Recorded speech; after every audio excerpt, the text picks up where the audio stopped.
दाजी त्र्यंबक लांडगे वय 60 राहणार सावळेश्वर तालुका मोहोळ याने मुलगा राहुल याच्या सोबत मिळून महिलेचा विनयभंग करून शिवीगाळ केल्याप्रकरणी मेहरबान अतिरिक्त न्यायाधीश सूरज केंद्रे यांनी अंतरिम अटकपूर्व जामीन मंजूर केला। यात हकीकत अशी, यातील आरोपीचा मुलगा व फिर्यादीची मुलगी हे पती पत्नी आहेत। घरगुती कारणावरून त्यांच्यात भांडणे असून कौटुंबिक प्रकरण न्यायालयात प्रलंबित आहे। 9 ऑगस्ट 2025 रोजी येथील फिर्यादी हे पोपळी गावात धर्मराज देवाची यात्रेत कुटुंबासह देवदर्शनासाठी गेले होते। त्यावेळी आरोपी राहुल आणि फिर्यादी यांच्यामध्ये वाद झाला। सदर वादातून फिर्यादीने आरोपी राहुल आणि त्याचे वडील दाजी यांच्या विरुद्ध विनयभंग आणि शिवीगाळ करून जीवेठार मारण्याची धमकी दिली अशा आशयाची फिर्याद मोहोळ पोलीस ठाण्यात दिली। त्यानुसार मोहोळ पोलिसांनी आरोपी विरुद्ध गुन्हा दाखल केला आहे। त्यानंतर आरोपी दाजी याने ॲडव्होकेट प्रणव उपाध्ये याच्या मार्फत न्यायालयात अटकपूर्व जामीन मिळण्यासाठी अर्ज दाखल केला। आरोपींच्या वकिलांनी केलेला युक्तिवाद ग्राह्य धरून न्यायालयाने आरोपीस अंतरिम अटकपूर्व जामीन मंजूर केला। यात आरोपीतर्फे ॲडव्होकेट प्रणव उपाध्ये यांनी काम पाहिले तर सरकारतर्फे ॲडव्होकेट दुलंगे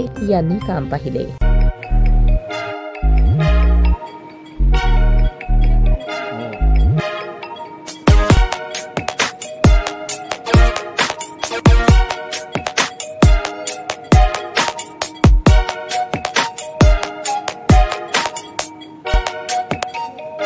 सोलापूर शहरातील सुप्रसिद्ध हॉस्पिटल म्हणजे सेंट्रल मल्टी स्पेशालिटी हॉस्पिटल मागील अनेक वर्षापासून सेवा बजावत आहे। 24 तास इमर्जन्सी सर्व्हिस, मॉडर्न टेक्नॉलॉजी, अनुभवी डॉक्टर्स तसेच अत्याधुनिक तंत्रज्ञान सुविधांनी सुसज्ज स्त्रीरोग प्रसूती विभाग, ऑर्थोपेडिक विभाग, मेडिकल विभाग आणि इतर एकमेव नाव म्हणजे सेंट्रल मल्टी स्पेशालिटी हॉस्पिटल। पत्ता गणेशपेठ शॉपिंग सेंटर, मंगळवार बाजार, सोलापूर। ताज्या बातम्या पाहण्यासाठी प्राईम महाराष्ट्र न्यूज चॅनलला सबस्क्राइब करा।